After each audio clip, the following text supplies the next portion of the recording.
Okay, so please tell me your name and your full title. I am Carly Buchanan, and I am a victim advocate with the Commonwealth Attorney's Office. Okay, and tell me about what you do with your job, kind of on a day-to-day basis. What is the work that you do? I'm sort of like a liaison in between our families and our victims and our prosecutors. I work with the child victim cases, so I update them on anything that needs to be updated on the court case, when the next court date is, if we need to schedule a meeting with the prosecutors, just updates and keeping them informed. Okay. You handle and deal with some of the toughest cases that so many people don't want to probably have to work with. So why do you do it? What kind of called you to work with children and child abuse cases? I know this is a super cliche answer. However, it's something that I've always had a passion about. It's something as a child I knew I wanted to do. Of course, as a child myself, I didn't know exactly what the field was. But this job is just something that you have to want to do. You have to show up every day. You have people, victims, families that need you. You could be the positive thing in the child's life when they're going through the most traumatic time of their own life. So you just have to know that you have to show up for them.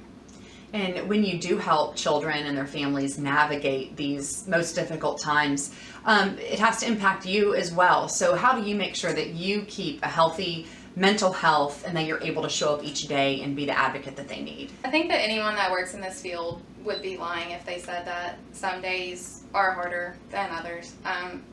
It definitely can take a toll. I think you have to know where your boundaries are. You have to know when to step away, when to take a break. You have to find a hobby that interests you, because you do have these families to show up for, and you can't 100% show up for them if you're not 100% there yourself. Mm-hmm. So it definitely, you have to stop, you have to take a breath, you have to get yourself together before you can help your victims and get your families together where they need to be. Okay. What should people do if they suspect something is going on or that a child's in danger? What is the best ways for people to seek help for children that could be in danger? It's definitely important when a child starts to disclose to you to remain calm. Let them know that you're a safe person for them to talk to. Reassure them. It's so important to reassure them that they did nothing wrong, and that telling you is a safe place. And then you need to contact your local police department or Department of Community-Based Services, which most people know as CPS. You can make a referral online for them, or you can call in. But again, it's just super important to let the child know that they are not in the wrong, they are innocent, it is not their fault what has happened. And just remain calm and let them know that you're vigilant and you're listening and you care. You're there to listen to what they're saying. Tell me about how you work through this center. Through this center, every Friday we do a child multidisciplinary team. So we all get on a phone call. It's the Commonwealth, the Advocacy Center, and the police department, DCBS. So it's the team that all of these children go through, which that also can be very overwhelming for a family. You already have a lot on your plate. And then you have 10 different people contacting you, all those people want to help you, but it can be very overwhelming. So just keeping the good communication between all of the parties that deal with these children and these cases, that's super important. So if they need to have a therapy scheduled, we'll contact another interview.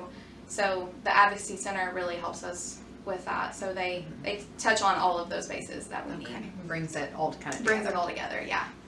All right, of course, April being Child Abuse Prevention Month, and we know that Kentucky, unfortunately, is at the bottom of or top, whichever way you look at it, but we have some of the worst cases, and that's been a few years running now. What kind of awareness do you want to bring to this, and why is it so important to advocate for children and their safety?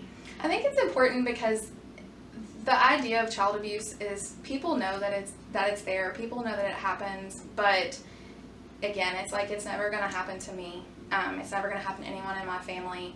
And I think just people learning signs and signals and things to look out for are super important. It's not always a stranger like everyone believes. It's more than likely someone that the child knows. And it honestly is someone that the child has at some point in their life considered a safe person for them.